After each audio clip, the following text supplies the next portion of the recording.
Hello friends, আসসালামু আলাইকুম। Welcome back to my channel. আমি চিন্তা অনেক বলছি, আশা করি সবাই ভালো আছেন। আমি অনেক ভালো। তো ফ্রেন্ডস, আজকে আমি রুই মাছ রান্না করব। তো ভাবলাম আপনাদের সাথে একটু শেয়ার করি। বাহিরে অনেক বৃষ্টি, অনেক বাতাস হচ্ছে, তো তাও রান্নাটা আপনাদের সাথে শেয়ার করার জন্য চলে আসলাম। তো প্রথমে আমি মাছগুলোকে ভালো করে ধুয়ে এখন আমি একটু হলুদ আর স্বাদ মতো লবণ মেখে একটা কড়াইতে তেল দিয়ে বসিয়ে দিলাম মাছগুলো। তো মাছগুলো ভাজা হতে হতে আমি আপনাদেরকে বাইরের প্রকৃতিটা একটু দেখিয়ে দিচ্ছি। দেখুন কতটা বৃষ্টি হচ্ছে।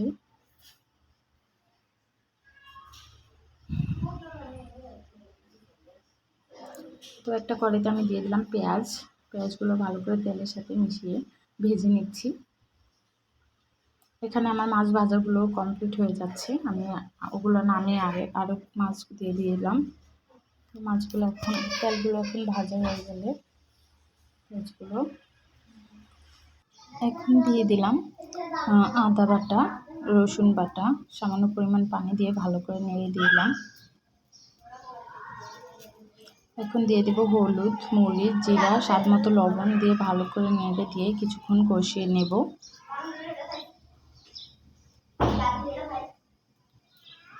আমি আরেকটু পানি দিয়ে একটু নেড়ে দিয়েছি। কষানো হয়ে গেলে আমি মাছগুলো দিয়ে দেব।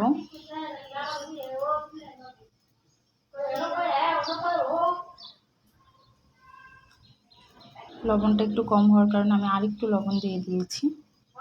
এখন মাছগুলো ভাজা হয়ে গেছে, এখন মাছগুলো আমি ছেড়ে দেব। দেখুন ভালোভাবে কষানো হওয়ার পরে তেলটা উপরে উঠে এসেছে। এখন আমি মাছগুলো ছেড়ে দিলাম।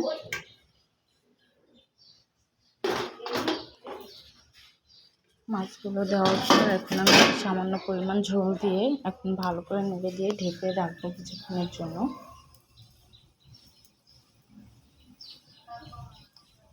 কিছুক্ষণ পরে আমি আবার চলে আসলাম, এসে একটু নেড়ে দিলাম, দিয়ে আবার ঢেকে দিলাম।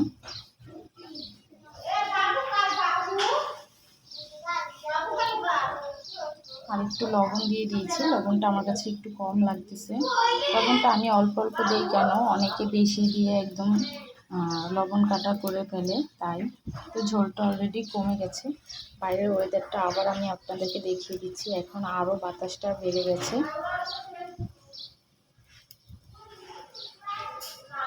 তো ফ্রেন্ডস, ফাইনালি আমার রান্নাটা কমপ্লিট হয়ে গেছে। আমি উপরে একটু জিরে ছিটিয়ে দিলাম। তো পরিবেশন করার জন্য আমি 2টা কাঁচামরিচ সাজিয়ে দিলাম। তো ফ্রেন্ডস, কেমন হয়েছে অবশ্যই কমেন্টে জানাবেন, আর পাশে থাকবেন। আল্লাহ হাফেজ, আসসালামু আলাইকুম।